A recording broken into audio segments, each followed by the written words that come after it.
আমাদের মলদ্বীপ ভ্রমণের এই তৃতীয় ভিডিওতে বলবো আমাদের শেষ 4 দিনের স্মৃতি নিয়ে। প্রথম 3 দিন বিচ ভিলাতে বেশ ভালোই কাটে। বিশেষ করে বিচ ভিলার ঠিক বাইরে সমুদ্রের বিচে সকাল সকাল সুন্দর হাওয়া দারুণ উপভোগ করার মতো। তাও আবার সকাল হলেই কাজে দৌড়াতে যাওয়া আমাদের মতো মানুষদের জন্য। চতুর্থ দিনে বিচ ভিলা থেকে ওয়াটার ভিলাতে আমাদের ট্রান্সফার হওয়ার দিন। সকালে ব্রেকফাস্ট করে পুলের ধারে রাখা বেডগুলোতে শুয়ে একটু সময় কাটানো হয়। তারপর আরও খানিকটা সময় ভিডিও বানিয়ে, রিল বানিয়ে আর ফটোগ্রাফি করে চলে। এখানকার জেটি ঘাটে দূর থেকে মাঝে মাঝে বোট আসে, কয়েকজনকে নিয়ে আসে, নিয়ে যায়। মাঝে মাঝে স্পিড বোটও দেখা যায়। এটা মলদ্বীপসের টোটাল দ্বীপগুলোর একটা ম্যাপ। ছোট বড় প্রায় 1200টা আইল্যান্ড নিয়ে একটা দেশ। এখানকার ডাইভিং সেন্টারে গিয়ে পরের দিন স্নরকেলিংয়ে যাওয়ার জন্য রেজিস্ট্রেশন করিয়ে নিই। তারপর বিচ ভিলাতে ফিরে আমাদের জিনিসপত্র গুছিয়ে নেবার সময় প্যাকিং করে ব্যাগ রেডি করে জানিয়ে দিলে হেল্পাররা এসে পৌঁছে দেয় ওয়াটার ভিলাতে। বিচ ভিলা ছেড়ে যাওয়ার আগে আর একটু সময় কাটিয়ে নিই এখানকার দোলনাটায়। তারপর রওনা দিই ওয়াটার ভিলার দিকে, যেটা প্রায় 1 কিলোমিটার হাঁটা পথ। মাঝখানে টেবিল টেনিসের বোর্ড দেখে একটু খেলার ইচ্ছা হলো, তো সেখানকার ভিডিও বানিয়ে নিলাম। অনেক বছর পর খেললাম, সেই কলেজ লাইফের পর। বিগিনার হলেও সঞ্চি অবশ্য ভালোই সঙ্গ দিল। আমি আবার নিজের কেরামতির অনেকগুলো শট একটু ক্যামেরা বন্দি করে নিলাম। প্রায় 15 থেকে 20 মিনিট এখানে খেলার পর আবার সি বিচের রাস্তা ধরে হাঁটতে থাকলাম।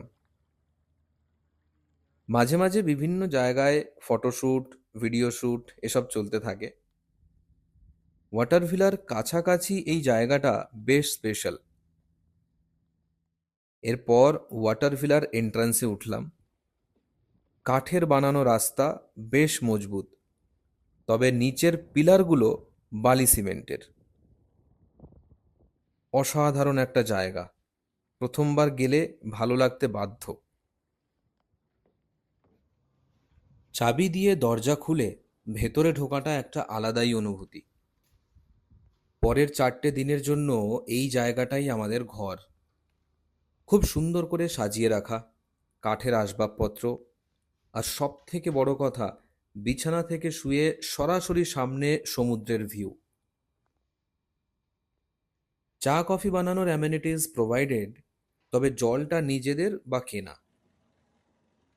বাথরুমটা জাস্ট অসাধারণ, যেমন বড় তেমনি সব কিছুই আছে। জাকুজি, আলাদা স্নানের জায়গা, বেসিন, ওয়ার্ডরোব, দুটো লাইফ জ্যাকেটও দেওয়া যদি কেউ পরে ভিলার সামনে সমুদ্রে নামতে চায়। সামনের স্পেসে দুটো সান লাউঞ্জার দেওয়া আছে, সাথে একটা বড় দোলনা। পুরো কাপল বা হানিমুন পারপাসের জন্য আদর্শ জায়গা। এখান থেকে সিঁড়ি দিয়ে নিচে নেমে যাওয়া যায়।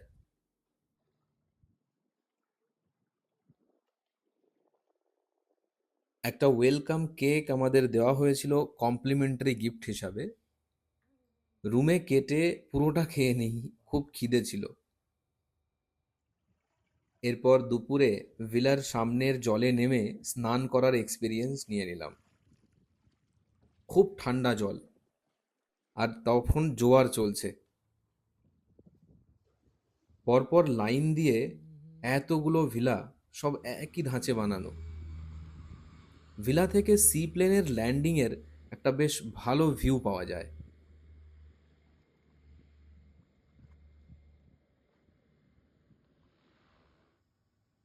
পরদিন সকালে ডাইভিং সেন্টার থেকে আমাদের স্নরকেলিংয়ের জিনিসপত্র নিয়ে নিলাম। Life jacket, snorkel, leg fins, swimming glass. সব প্যাকেজে ইনক্লুডেড থাকে। প্রায় 12টা নাগাদ বোটে বসলাম। 1 ঘন্টা মতো বোট চলল সমুদ্রের মাঝখানে। ছোট বড় বেশ কয়েকটা আইল্যান্ড দেখা গেল, অবশ্য জনবসতি নেই সেগুলোতে। সমুদ্রের মাঝে হাওয়া বেশ ঠান্ডা, তবে সূর্যের রোদ থাকায় বেশি সমস্যা হচ্ছিল না। স্নরকেলিংয়ের জায়গাটা একটা সাবমার্জড আইল্যান্ড।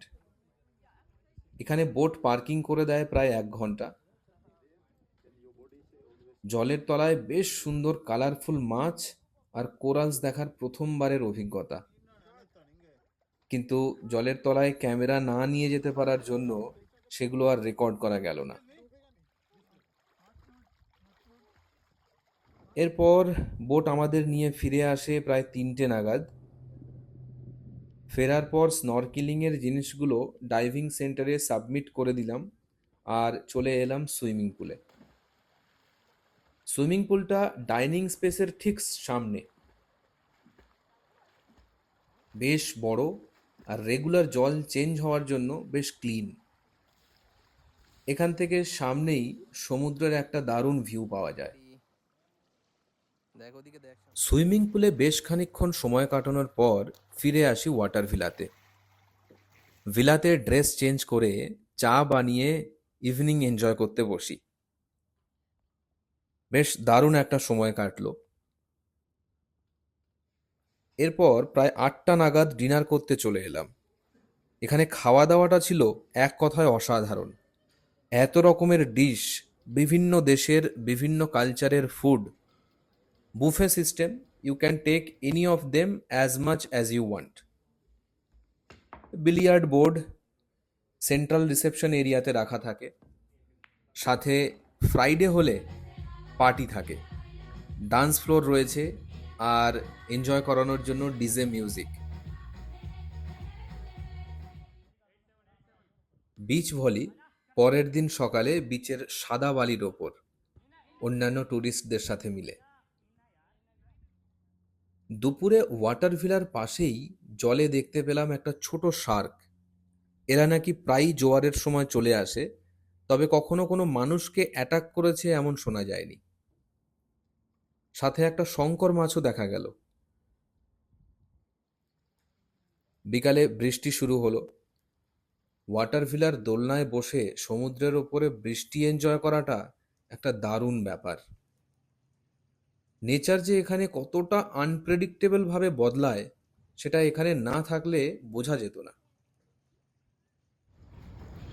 সাগরের ধারে আমার স্বপ্নে দেখা রাজকন্যা থাকে, সাত সাগর আর 13 নদীর পারে, ময়ূর পঙ্খে ভিড়িয়ে দিয়ে শেখা এই প্রেমের তারে, সাত সাগর আর পারে আমার স্বপ্নে দেখা রাজকন্যা থাকে। বৃষ্টির পর সমুদ্রের জলের ওপর আকাশের বিভিন্ন রঙের ছটা একদম একটা ক্যানভাসের পেন্টিংয়ের মতো, বাট অরিজিনাল। পরদিন সকালে ভেজা বালির ওপর হেঁটে পৌঁছে যাই বিচের কাছে। ভাটা থাকায় বিচে ফটোগ্রাফি করার আইডিয়াল টাইম। যদিও বেশ রোদ, তবুও বিচের দোলনায় বেশ খানিকক্ষণ সময় কাটিয়ে নিই। এখানে বলে রাখি যে আমাদের দুজনের ফটো বা ভিডিও একসাথে তুলে দেওয়ার জন্য ঝট করে কোনো মানুষ আশেপাশে পেয়ে যাওয়া খুব মুশকিল। তাই একটা স্ট্যান্ড নিয়ে গিয়েছিলাম, যেটা থেকেই আমাদের সমস্ত ভিডিও বা ফটোগুলো আলাদা করে তোলা। এই ভিডিওর ল্যান্ডস্কেপটা এত সুন্দর যে কোনো মুভির রোমান্টিক শুটিং স্পটের জন্য এটাকে বেছে নেওয়া যেতেই পারে। এখানে ওয়াটার ভিলাতে ওঠার রাস্তায় জল রাখা থাকে পা ধোয়ার জন্য। সন্ধ্যায় গেলাম শার্ক শো দেখতে বিনামূল্যে। এখানে বেশ কিছু মাংস ওপর থেকে ফেলা হয়। বড় বড় শার্ক আর শঙ্কর মাছ সেগুলো নিয়ে ফেরোসাসলি লড়াই করে একরকম। রাতের ডিনার টাইমটার জন্য আমরা অপেক্ষায় থাকি। মর্নিংয়ের ব্রেকফাস্ট থাকে সকাল 8টা থেকে 11টা, আর ডিনার থাকে রাত 8টা থেকে 11টা। লাঞ্চ ইউজুয়ালি দরকার হয় না আলাদা করে, বিশেষ করে এত বিলাসবহুল ব্রেকফাস্টের পর। এত খাবার আইটেম, সব অল্প অল্প করে টেস্ট করলেও পেট ভরে যাবে, খাবার বোধহয় শেষ হবে না। খাবার হলের একদম পাশেই উইকেন্ডে অ্যারেঞ্জ করা হয় লোকাল ডান্স শো। এটা মলদিভিয়ান ডান্স, মলদিভিয়ান কালচারের একটা পার্টকে পেশ করা হয় ট্যুরিস্টদের এন্টারটেন করার জন্য।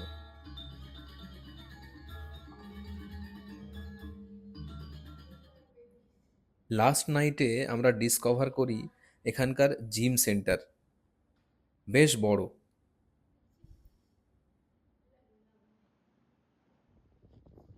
শেষ দিন ফেরার পালা।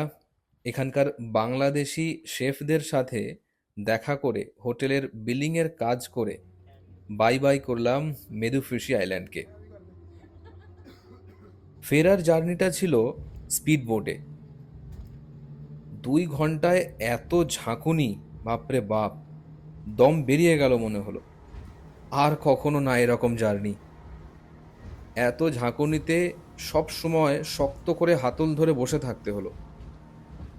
শেষে বমি হয়ে গেল, আর বোট থেকে নিচে নেমে ভীষণ টায়ার্ড আর একটু রিল্যাক্সড। তারপর রিটার্ন ফ্লাইটে ফিরে এলাম আমার ডেরায়, দিল্লি। আমাদের অত্যন্ত ব্যস্ততার জীবন থেকে একটা সপ্তাহ একদম আলাদা একটা শান্ত জীবনের অনুভূতি সারা জীবন মনে থাকবে। আবার কাজে ফেরার ইন্সপিরেশন পেলাম, যাতে আবার এরকম একটা জায়গায় সময় কাটাতে পারি।